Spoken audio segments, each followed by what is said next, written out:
মা বাবারা ছেলে মেয়েদের মধ্যে কার কোন যোগ্যতা তাকে ওইভাবে কাজে লাগাতে হবে। সবার এ প্লাস পাওয়ার কোনো দরকার নাই।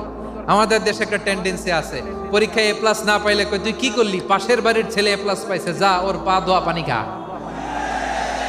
তা আমি ভাবছি যে পা ধোয়া এ প্লাস পাওয়া ছেলেদের পা ধোয়া পানির একটা পানির ব্র্যান্ড বানাইতে হবে, এরকম লেখা থাকবে এ প্লাস পাওয়া ছেলেদের পা ধোয়া পানি।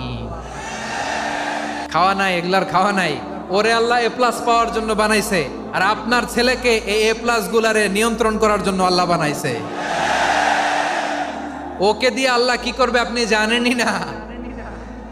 একটা এ প্লাস, একটা এ গ্রেড একটা মানুষের জীবনকে ঠিক করে দিতে পারে না।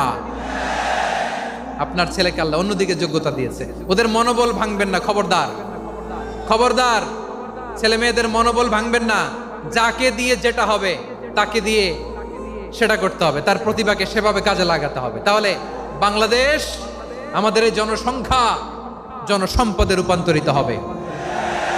আমাদের সরকারের তত্ত্বাবধানে আমাদের 18 কোটি জনগণ দক্ষ জনশক্তিতে রূপান্তরিত হোক, আমরা চাই কি চাই না?